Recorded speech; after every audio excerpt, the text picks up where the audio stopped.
So let me just present to you Lars Jensen, known to us by many as a thoughtful mind in the shipping world, after many years of experience in the shipping industry. And personally, I think possibly notably some years before, his maybe a methodical and logistical mind set to explain a little bit more to us about the shipping industry, container industry. After some years in Maersk Shipping Line, working currently as a consultant in Vespucci Maritime.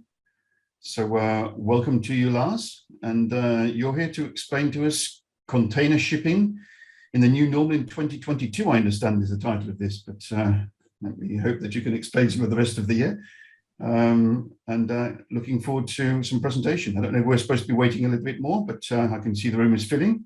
So let's get going. Before you do, Lars, let me just say this meeting is sponsored by GoFreight, web-based freight forwarding software, helping numerous freight forwarders to logistical and digital success. Lars, over to you. Welcome. Thank you, David. And let's jump straight into it here. If you drop off this session basically in 10 seconds away from now, I've already spoiled it. Problems are going to get worse in second half 2021. So if that's all you came here for, now you got the answer. There's no light at the end of the tunnel in the short term. Looking slightly further ahead, not only to 2022, but also further out to 2025, once we get out of all the current pandemic-induced chaos, there will be a new landscape that emerges. To a large degree, a landscape that would have emerged anyway, but some of it might simply happen sooner rather than later.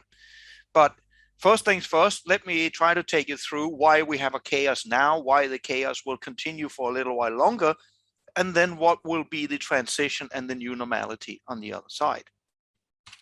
The chaos right now cannot be pinned on any one single element apart from the pandemic itself.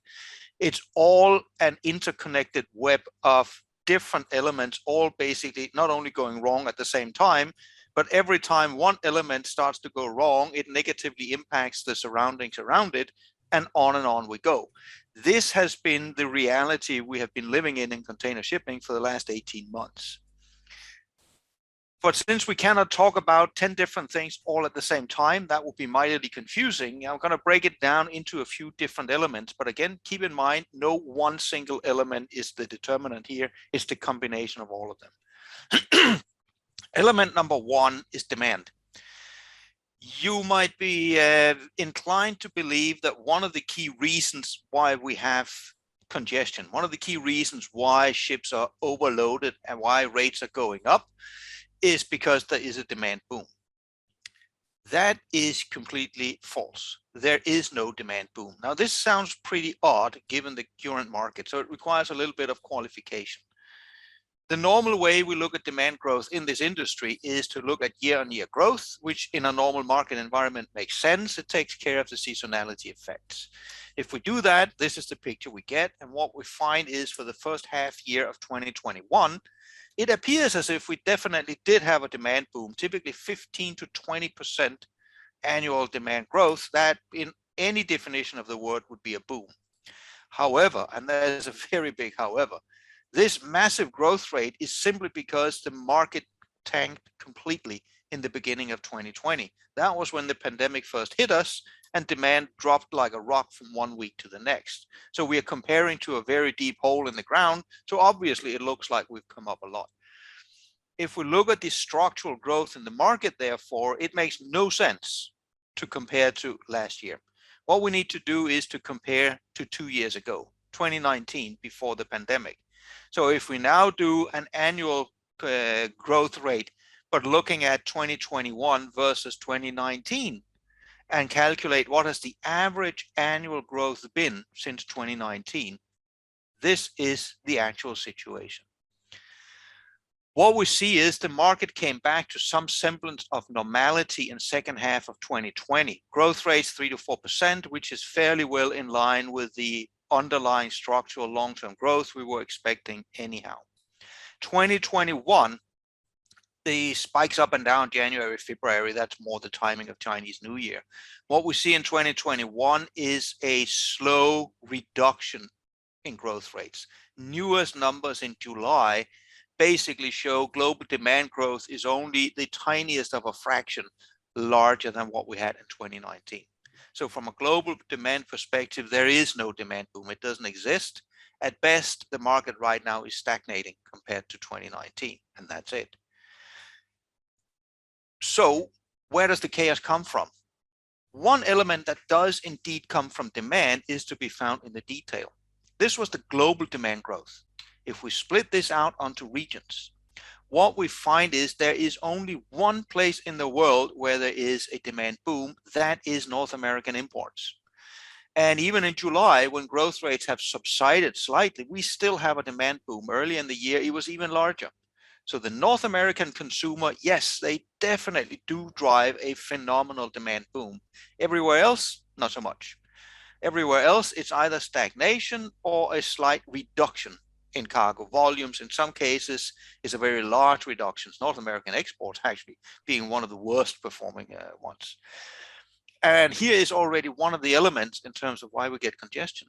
Because if you have one trade and one trade alone growing rapidly, the easiest thing in the world is to move ships away from stagnating trades and onto growing trades. So we can move vessel capacity around.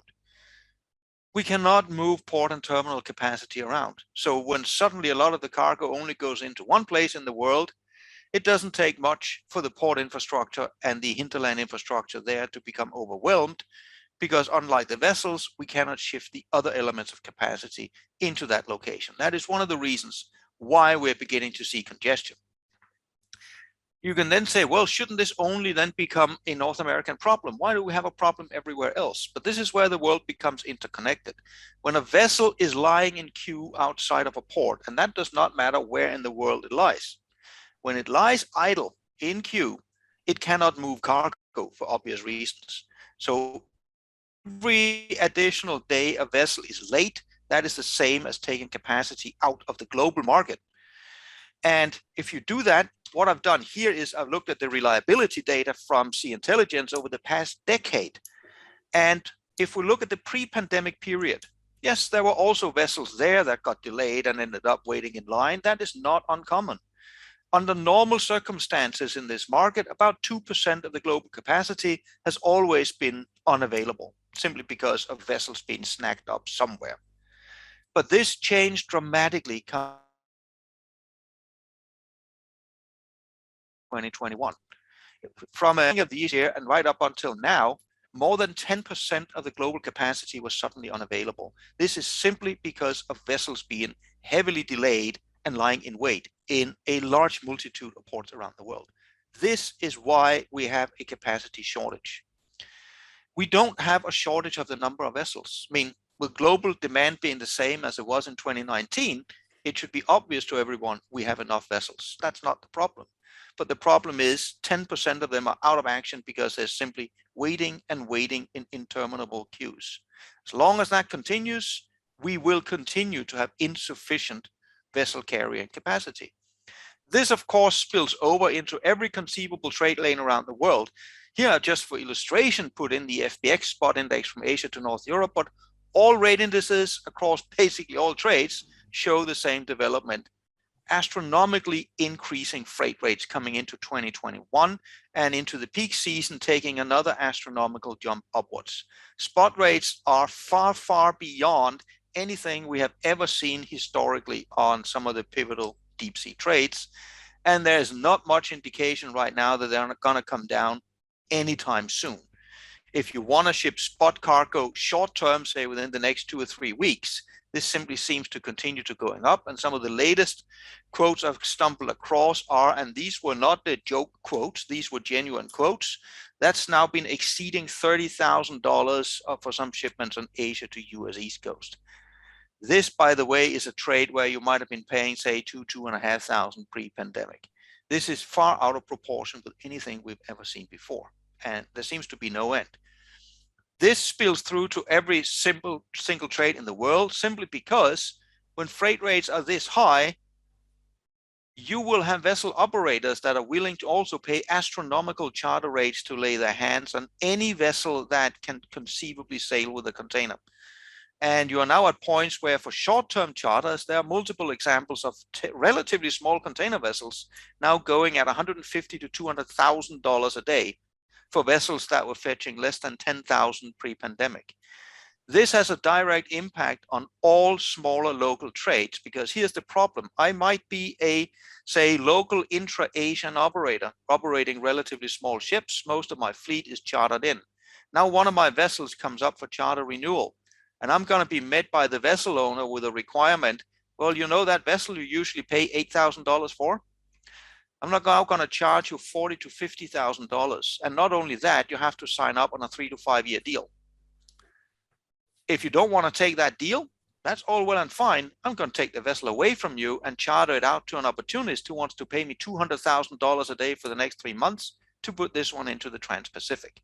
So every trade around the world is being impacted. It's a zero-sum game. There are no more ships to be had.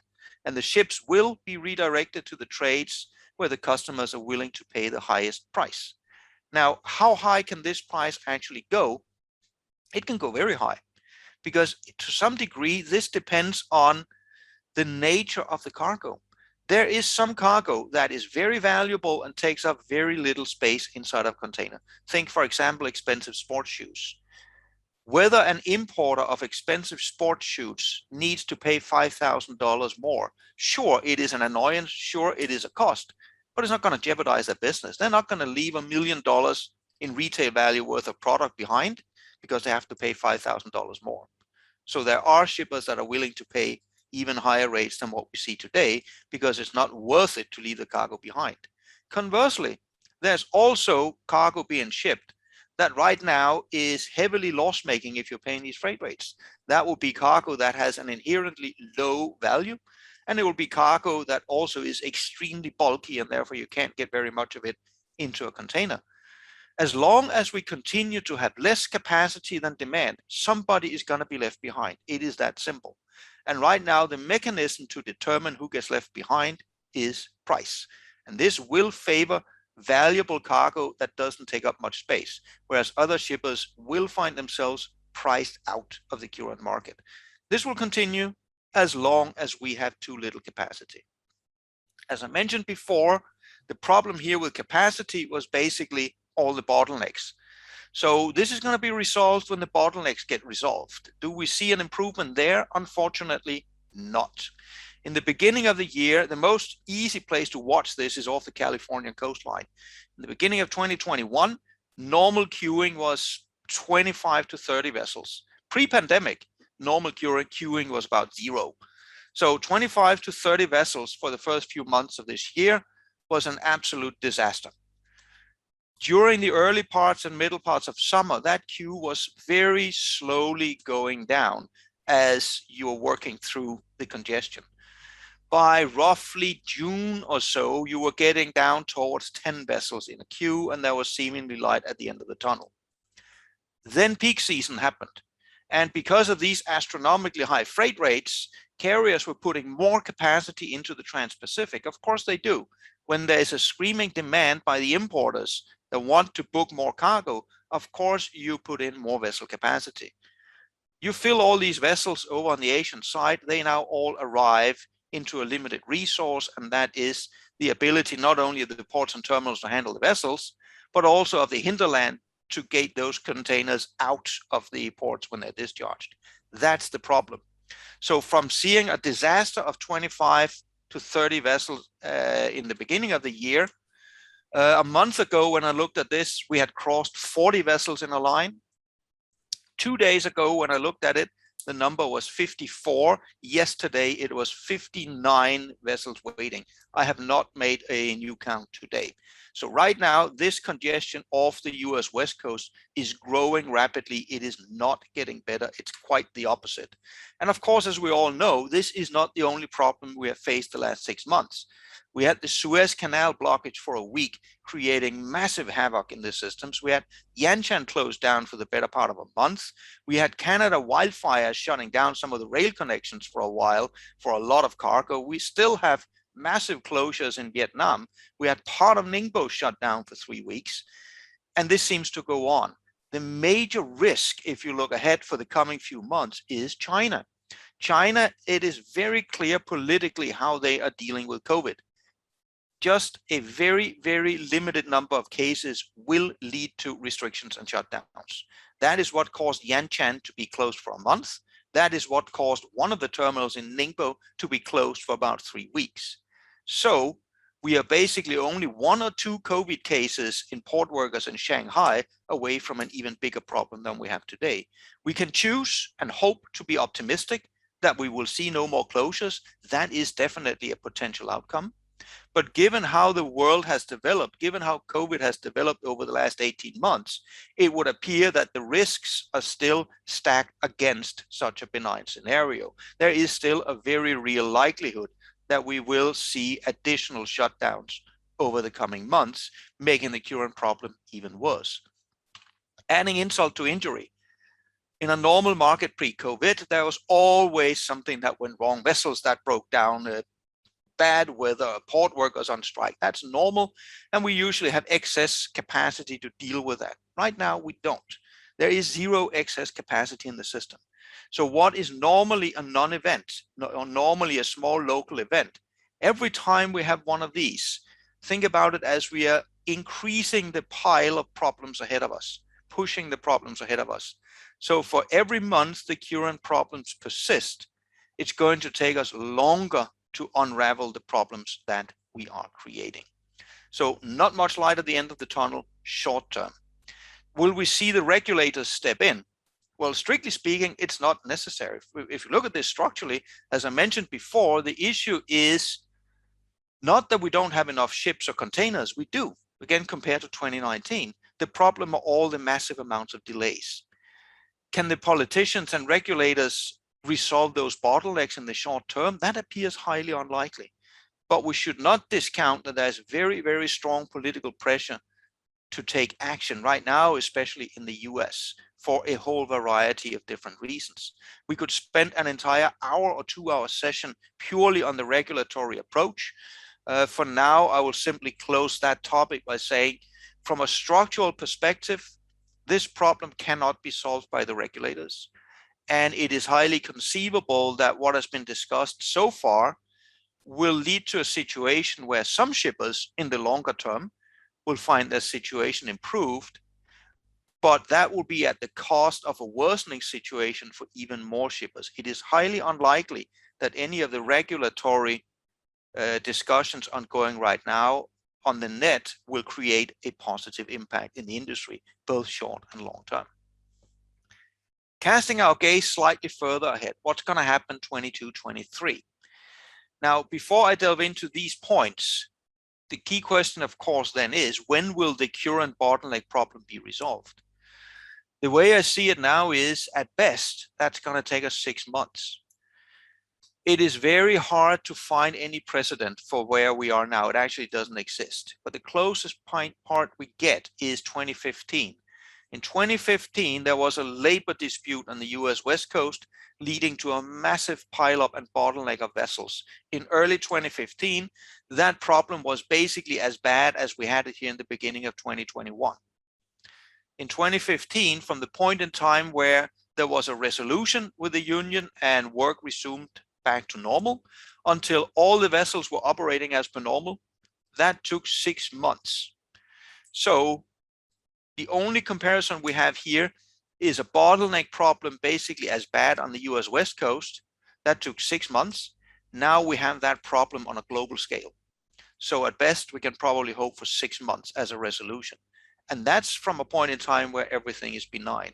So again, back to no short-term light at the end of the tunnel. Once we get past that, let's go back to the underlying structure and forget about all the pandemic effects for now.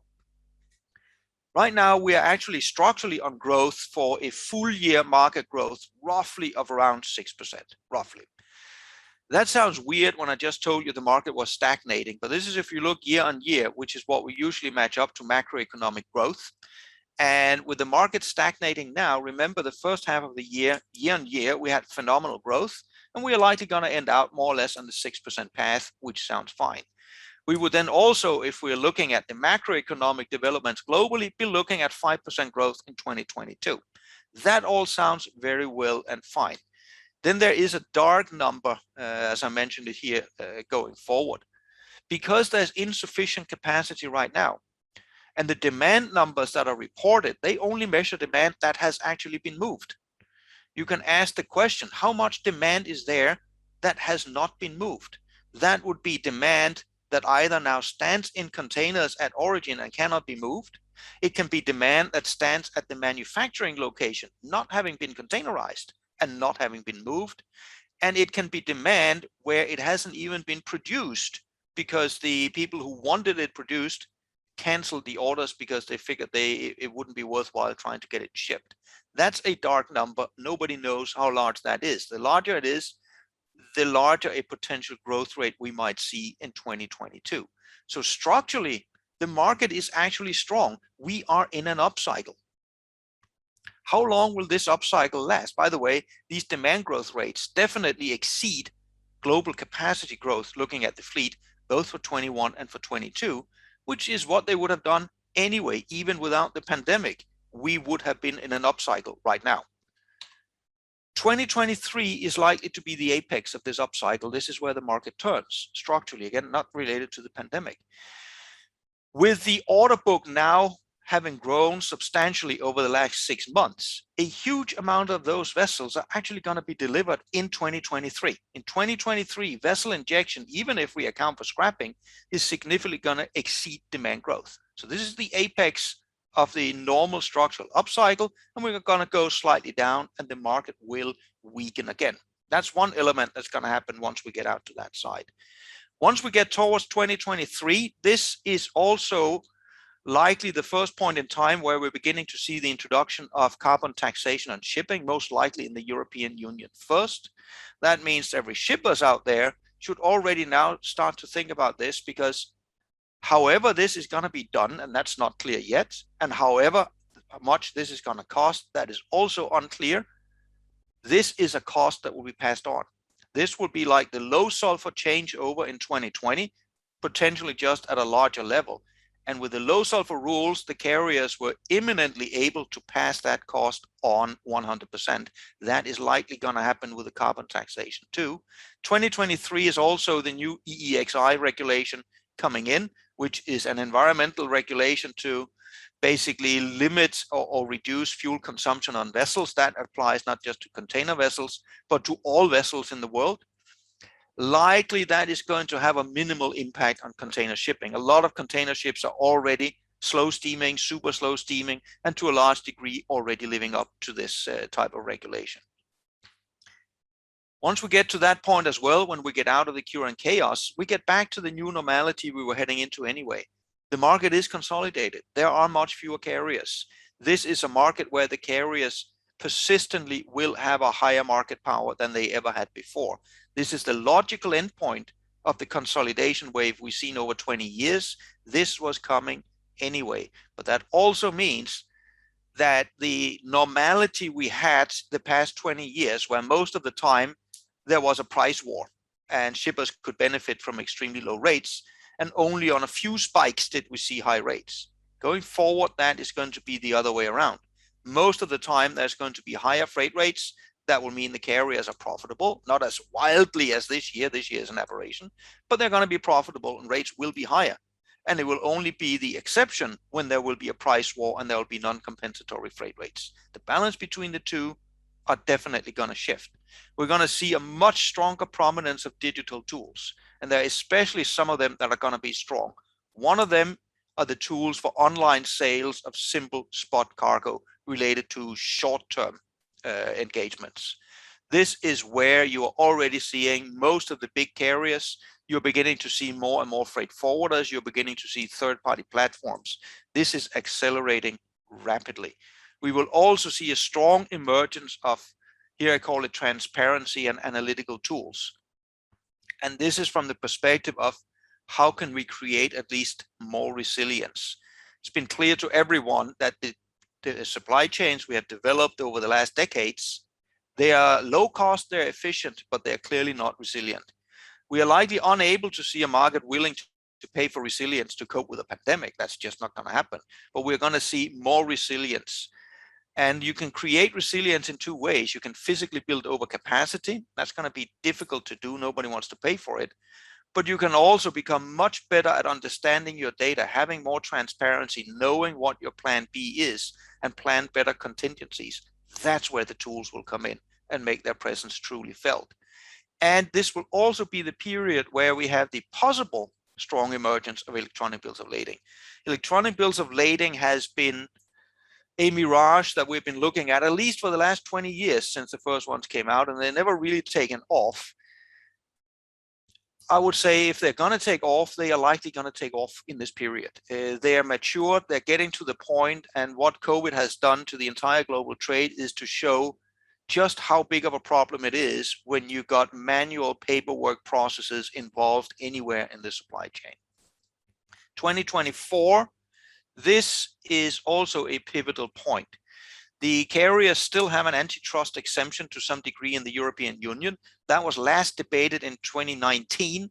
And last year in 2020, the carriers were granted an exemption of this all the way out to 2024.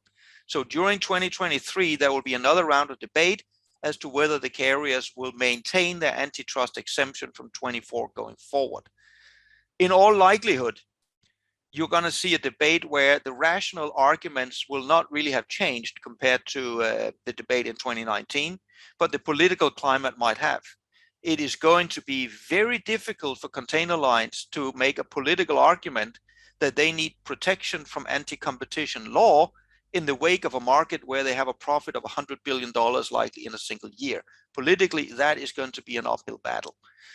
And finally, in terms of consolidation, we've reached the end point basically from the main carriers. Unless the alliances are banned, then we're going to see another round. But baseline is we reached the end point. We have not reached the end point of consolidation of smaller regional carriers. And we have clearly not reached the end point of consolidation amongst the freight forwarders. That is going to take the tone for 23 to 25 and actually all the way out to 2030. That was a very tour de force of where are we, why are we here, and where are we going to go. So back thank you very much, David. Lars. Some very interesting points brought up there.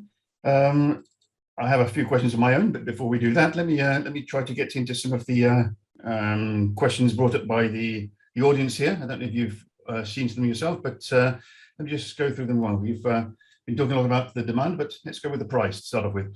The price announcements or the price freeze from CMA and Hapag-Lloyd, is this going to be shaping the future trend?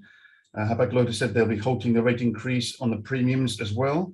If we couple this with the reluctance among small-scale exporters and slowdown of Chinese holidays, are there signs of a bearish market? There are not signs of a bearish market, not at all. In terms of trying to interpret what CMA and Hapag are doing, I see that through a number of different lenses. First of all, let's be clear. Even if both CMA and Hapag really follow through and does not announce any further increases, that still means that they will do increases over the next month, because they have announced a lot of increases in the past, and you always have to give due notice. So there will still be quite a few increases coming over the next 3 to 4 weeks that were announced prior to these ones instituting that one. That's one thing to keep in mind. Secondly, CMA CGM has said they're going to stop increases on spot rates. They haven't said anything about surcharges. Conversely, Hapag-Lloyd have said that they're going to be putting a stop on spot and on surcharges, but it is not completely clear whether this literally applies to every conceivable trade around the world. The way I see that one is you're at a point where you have to ask yourself as a carrier, how much effort and goodwill are you willing to expend to try to push your rates up even higher on the spot market compared to where they are today? If you're not happy with profitability as it is today, something's wrong with you. Let's put it that way. And what I see here is not so much an effort on these carriers to say, now we're going to put a stop to spot rate increases. I see the more important underlying trend is, and that's a push towards and saying, well, we have to prioritize cargo. And up until now, the marginal few available slots have been prioritized to the ones who want to pay the most. I see a shift in mentality where the prioritization might more go to more loyal contract customers. From the perspective, I actually don't want your cargo if you just want to ship 4 boxes with me now and you don't want a longer term relationship. But I would like to take your boxes if you want to engage into, say, a 2-year contract, and then I can offer you a much lower rate, but I want to tie you in with me. So I see carriers go down the path of realizing we don't know when the peak of the market is reached. We might not be there yet, but it is going to be reached at some point in time. And the sensible way forward would be to shift more cargo over to longer term contracts. That will cost you something on the revenue right now, but it will be advantageous seen over time. Yeah, I think it was interesting to see in your presentation that you were all pretty much talking about the supply elements of it rather than the demand and the price being a consequence of that rather than the other way around in a sense. That's intriguing. Okay, let's continue with a couple more questions from Theo Bowden. Where do BCOs find the vessels for the charters we are reading about? Who are they using? And the secondary question as well, do you think that the block space agreements could be an alternative to regular long-term contracts on NAC rates for freight forwarders? Yeah, where they find the vessels, that's pretty simple. You have seen capacity reductions, especially in Africa, and to some degree you've seen capacity reductions in intra-Asia. So it's some of these regional trades that are losing their vessels. You're seeing very tiny vessels, sometimes down to 1,000 TEU being put in on Asia, Europe, and on Transpac. So it's a zero-sum game for the vessels. So the ones that are now putting more vessels into some trades, very simple, they're being yanked out from smaller regional trades. Yeah, right. Well, question for myself on that. I mean, do you see this increasing? We were talking about the demand increase in USA. Are we not at a point whereby vessel owners will think, let's just forget about these high rates possibilities with USA trade and dedicate themselves towards China-Europe trade, which is also very high, but is not experiencing the same congestion problems? Will we not get to that point? To some degree, you already are at that point. You have seen some small vessels also put into the Asia-Europe trade. The CU Lines have been sending a few ones of these, and you've had a few cases of, at least I know of DSV, I think that's another one of the freight forwarders that have had a few opportunistic plays of actually chartering a vessel for a single or a few sailings, also very small vessels, also on the Asia-Europe trade. So that is also happening. Okay, right, yeah, but we'll see how it develops. Another bit of an angle here from Robert Cutler. Cargo insurance rates have also increased following recent well-publicized fraud with new technology to support tracking and condition of goods. How will this benefit the industry? Oh, that was a good question. I'm not sure I dare answer it because, to be quite blunt, my knowledge on the whole insurance market is patchy at best. Let's call it that. Okay, we'll try to find another panelist there in that case. A few more questions for you. I don't know how we're doing for time, but let's just continue until we get thrown out of the room or something. Is the upcycle for ships and for containers synchronized? Will there be enough containers to carry on the new vessels come 2023? No, they're not synchronized. Not at all. For the containers, I see a problem coming. The easiest thing right now, no, let me start it slightly differently. Remember, what the data shows us is we have the same demand globally as we did in 2019. Now, in 2019, we did not have a problem with capacity, not on ships, not on containers.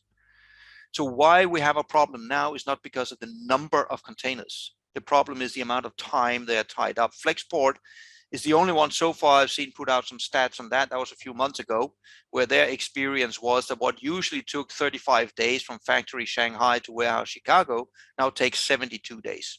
That's a pretty good illustration of why suddenly there was a shortage of containers. Not only were they in the wrong place, when you have cargo in them, it takes much, much, much longer until they are finally released again.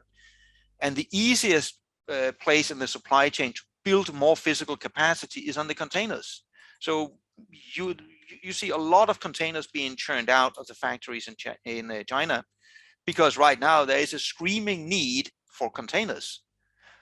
But bear in mind, that is not because there are too few containers by number. It's because of the time they're tied up. So are they synchronized with vessels? Absolutely not. Once the bottlenecks get resolved, once we get back to a normal turn time of the containers, you are likely to see a market where there's going to be an oversupply of the boxes themselves. Well, yes, I suppose I can make some people happy in oversupply rather than another bottleneck to be dealt with. Okay, let's go take another angle from Jonas Butner. When speaking of the power of data to improve resilience, how does big data and AI-powered analytics play a role in the coming years, and where do you see the maturity of the industry today? Or immaturity of the industry today? Slightly controversial on that one and try to provoke basically everyone in and outside the room. The way I primarily see big data and AI being used are as fantastic buzzwords for a miracle cure. That is not to say that they don't have value. They absolutely do. They are fantastic tools when applied correctly, but I also see them increasingly thrown around on applications that are not really big data. I see them thrown around on analysis. It's just good old-fashioned normal analysis and has nothing to do with AI. I see a market where big data and AI are being used as arguments for using a tool rather than a market where the focus is on what problem does the tool solve. That the tool then incidentally uses big data and AI, that's absolutely fine, but it's not because of that. They need to solve a particular problem. And that's a hump I still think a substantial part of the industry needs to get across. Okay, interesting. Yeah, a few more questions for us here, and now on the question and answer section. The shift to long-term contracts, can this be read as the carriers encroaching on the forwarders market? That's two different things. Let's take both of them. The shift to long-term contracts, increasingly carriers are asking customers right now to sign up to 2 or 3 year deals. Overall, that's a good thing. The one thing to ask yourself is, will these contracts be enforceable? As we all know, this is a market where for decades, the normal contracts, 3, 6, 12 months, de facto were unenforceable. They were fine when the market didn't change much. But if market rates suddenly either went far up high or far down low, the contracts have been de facto unenforceable. Whether the new 2 and 3 year contracts will be more enforceable will remain an open question for the next 2 to 3 years. When you look at the underlying changes in the market, we were slowly beginning to go down a path of more enforceable contracts. And ultimately, but here we're looking at 2030, we're going to get to a market where the majority of cargo will indeed move on enforceable contracts. It's a slow progression. It will still continue to pick up, but will all of the contracts that are being made now necessarily be fully enforceable in 2 or 3 years? I'm not so sure. Some of them will, but not all of them. Will this encroach on the forwarder market? There's already an encroachment on the forwarder market. That comes through the digital tools. And that doesn't apply to all shippers. There are small shippers out there with complex needs that the forwarders are much better positioned to solve. There are extremely large shippers out there that have very large and complex contracts that you don't just put online on a website, clearly. But there's also a vast part of the market that is relatively small shippers with relatively simple transportation needs. That is the battleground. This is a segment that to a large degree in recent years have been under the control of the freight forwarders. This is the battle that's been contested. You have carriers that are now encroaching on that market through digital tools. You have some of the existing forwarders trying to defend that position with digital tools of their own. Then you have what for a number of years ago were called the digital forwarders that are jumping into the fray. Interestingly enough, there's a race ongoing because you have the traditional forwarders that are very good on the physical part of the business, but they are rapidly trying to augment the digital side. Then you have the digitally born forwarders that started a few years ago. They are fantastic on the digital side, but they are rapidly trying to ramp up the physical side of business because that's needed. So the digital and the incumbents are coming at this battle from 2 different angles. You have the carriers thrown in the fray, and then you have the third-party portals also joining into that one. All in all, this is a battle for the part of the market of relatively small shippers with relatively simple needs. It's a big battle, and it will be waged for quite a number of years. The winners of this, to some degree, are going to be the carriers. They will very likely regain some of that control.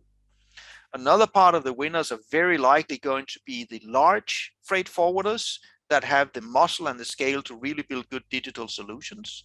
Part of the winners will be some of the digital forwarders to the degree they can get the physical part of the aspect operational as well. Some of the winners will be the very specialized and sometimes very small niche forwarders that have a defensible niche. But small to medium-sized forwarders, they are the ones to a significant degree that's going to feel the pain. I agree with that one in that case. Just to pick up a little bit on the enforceability of contracts, are you seeing or detecting any changes in the contracts? Because part of the issue at the moment, or the complaints towards the carriers, has been the lack of respect of the contracts which they already have signed. Are new contracts coming in which are different in any way, or are we just going over the same ground again? Yeah, there are a couple of elements to that. First of all, as far as I understand it, but I haven't seen the firm details on it, some of the language being put into some of these new 2- and 3-year contracts, legally speaking, is different, trying to safeguard the contracts more. So there is a change on that part. Then you also have elements such as NICEX, for example, coming in basically as an exchange to make sure contract enforceability is being upheld. So there's a number of different initiatives ongoing that suggests that, yes, now it will indeed be different. But for the existing contracts, there are a number of shippers that are extremely dissatisfied that the carriers are not honoring their part of the contract now? Absolutely, yes. But that is not unusual. I mean, if you've been in this game for decades, I've been that, you've been that as well, David. We know this is a revolving wheel. Whenever the market is strong, yes, you will find shippers that are being shortchanged by the carriers. Whenever the market is weak, yes, you will see carriers that are shortchanged by the shippers. It's a wheel that goes on, and nothing has really changed there. Yeah, absolutely. Okay, as we're not being thrown out of the room yet, let's get through a few more of the questions. And also, Lars, has some certainly very complimentary remarks about your presentation. So anyway, before you give yourself a pat on the back, let's go through the rest. How long do you think small and medium freight forwarders will feel the pain? Maybe until they get digitalized, or what would you think? Basically, yes. I mean, if you are, let's call them small and medium sized, and there are tens of thousands of those around the world, you have to sit down and make it very clear, where is your competitive advantage going to come from? Is it going to come from you having a niche proposition? You have access to specific knowledge or resource, either in a specific market for a specific customer. Great, focus on that, but don't fall into the trap of trying to then grow larger, focus on the niche. If on the other hand, you don't have a particular niche, then life is going to be extremely difficult, basically for a very, very long period of time going forward. Because if you don't have something specific, you're going to be up against some very large players that will have digital tools that are going to be hard to match. And this brings me to the next part. If you are in that small to medium sized one and you do want to survive, you do have to become as digital, and you will not have the finances to develop your own fantastic tools. Forget the notion as a small and medium-sized forwarder that you can maintain your competitive edge by building a better IT tool than your competitors. You will not be able to build a tool that can match a Flexport or a Kühner Nagel or a Hapag-Lloyd. That is just not realistic. You need to go down the path of finding out what are potential third-party tools that will get the job done. You will not win the business on the part of your digital portfolio, but you can lose it if you don't have it. So make sure you have a good digital portfolio, and then find out, what is the value I bring to my customers above and beyond what the automated tools can do. If you can't answer that question, you have a problem. Food for thought there. Okay, let me just go back a little bit onto contracts and agreements. Do you think the block space agreements could be an alternative to regular long-term contracts on NAC? Oh yeah, that question came before, and it was not because I wanted to slightly skipped over it. Sorry. Yeah, it was not because I wanted to ignore it. It's just I'm not sure right now I have a good answer to it. I don't know, would be the honest answer. Okay, well, we'll come back to the next presentation in a few months' time, and see where, make sure Exchange gets you onto that one in that case then. Okay, one last question we have here. How does the new vessel order book look like, and how will it inject the injection of capacity affect rates when the capacity is released? I know it's a bit of a long-term question, but yeah, how's it looking? Right now the global order book is around 22% or so of the global fleet, and it has been ramped up to that level basically over the last 4 or 5 months. That order book stretches out. The last few deliveries is going to be in 2025, but you're going to have especially a large hump delivered in 2023. This is also what I say, 2023 is when the upcycle ends. This is where you're going to see more capacity injection. Rates will come down somewhat. Again, that will be rates compared to where the rates are at that time. Rates will already come down in 22 from the ridiculous levels we have now. Another element of this is I actually see this order book as extremely restrained. Historically, over the decades, whenever you had an upcycle and the carriers were finally making money, they were going hog wild in ordering new and larger ships. We only have to go back a bit over a decade. The order book was 60% of the existing fleet, creating massive overcapacity problems. So a 22% order book is fairly restrained. Given the humongous pile of cash all the carriers are sitting on, then they could basically order all the ships in the world if they wanted to. And historically, that's what they have done. So that the order book hasn't grown more than it has. In my book, actually shows significant restraint on the part of the carriers.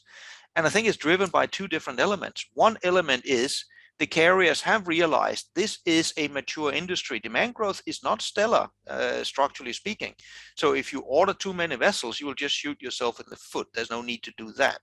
So you need to order a reasonable amount of vessels, but not go completely crazy. And then you have the technological risk element. We are going towards a carbon neutral fleet. But we can't really build a lot of big carbon neutral ships today because the technology is not there, the fuel is not there. Nobody knows for sure exactly when that will be available. So better to hold back a little bit, order the vessels that you're going to need, slightly more than that, but no more than that. So the technological risk from how are we going to transition out to 2050 to a carbon neutral fleet is also helping keep some of that restraint in check. So anybody hoping for the carriers to go completely nuts and creating a giant order book and then we're going to have a market crash in 2 or 3 years, that doesn't seem to be a likely outcome. Yeah, I see. We'll continue on our slow climb back to normality in that case then. Okay, I think that's most of the questions answered. I think it's certainly thanks to all the participants who've given some questions and throwing them over to Lars, who's I'm sure we'll all agree very successfully managed to battle off the challenge. Thank you very much also to our sponsor, Go Freight, and especially many thanks to you, Lars, for your consideration, your time, and your thoughts. Okay. My pleasure. Okay, great. Thank you very much then. Goodbye. Thanks.